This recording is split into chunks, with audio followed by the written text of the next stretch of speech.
জুলাই আন্দোলনের মধ্যে এবার বিতর্কের জন্ম দিল একটি লজ্জাজনক ঘটনা। একজন মুরব্বী স্থানীয় ভোগান্তির বিরুদ্ধে প্রতিবাদ করায় তাকে আওয়ামী লীগের লোক বলে অপবাদ দিল কিছু জুলাই যোদ্ধা। ভিন্নমত সহ্য করতে না পেরে মুরব্বীকে সরকারের দালাল বলে চিহ্নিত করা কতটা যুক্তিযুক্ত? মুরব্বীর চোখে জল আর জনগণের মনে ক্ষোভ। বিস্তারিত ডেস্ক রিপোর্টে।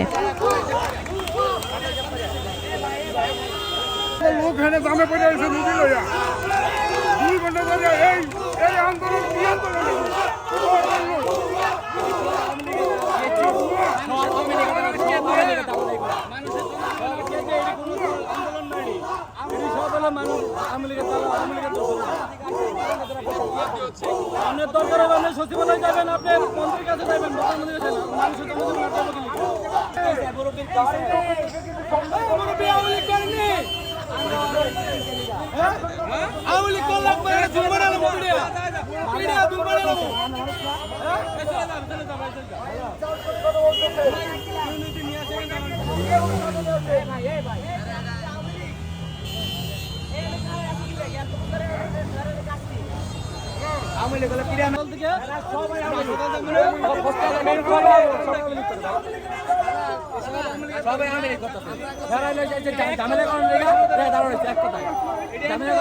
সব সুস্থ, সবাই সুস্থ, এটা একটাও সুস্থ না।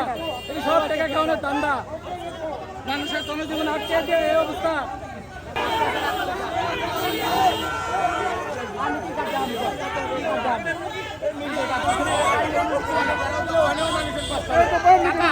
দুইটা দিন কষ্ট করে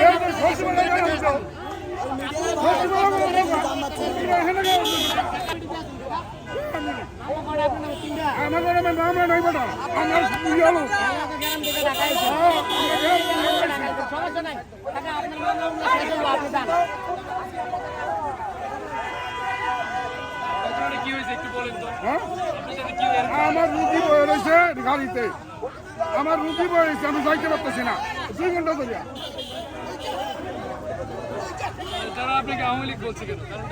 আওয়ামী লীগ বলছে ওরা আওয়ামী লীগের দালাল।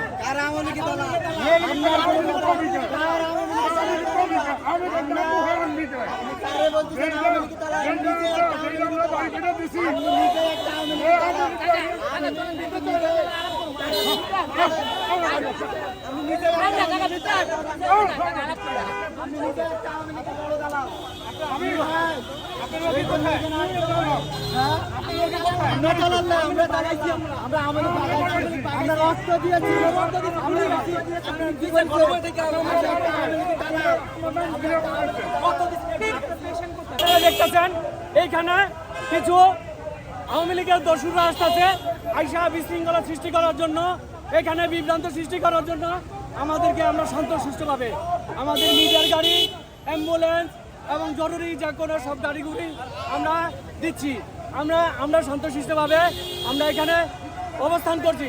এখানে কিছু কিছু আওয়ামী লীগের লোক ঢুকতেছে, ঢুকে তারা উশৃঙ্খলা করতেছে, তাদেরকে আমরা চিহ্নিত করি। আমাদের সবার কার্ডদারি, আমাদের সব কাছে কার্ড আছে, সবার কার্ড জুলাই যুদ্ধ কার্ড আছে। জুলাই যুদ্ধ আমাদের আমরা প্রায় 17,500 লোক এনলিস্টেড জুলাই যুদ্ধ। আমরা 17,500 লোক এনলিস্টেড জুলাই যুদ্ধ, যারা আমরা প্রায় 17,500 এনলিস্টেড জুলাই যুদ্ধ, যারা গত 2024-এর জুলাই আগস্টের গণ অভ্যুত্থানে আহত এবং নিহত হয়েছে। আমরা হচ্ছি তারা। আমরা এই জুলাই আগস্টের গণ অভ্যুত্থানের একটা সাংবিধানিক স্বীকৃতি চাই। আমরা চাই যে এই জুলাই আগস্টের যে গণ অভ্যুত্থানটা, এটা সাংবিধানিকভাবে একটা গণ অভ্যুত্থান হিসেবে স্বীকৃতি পাবে।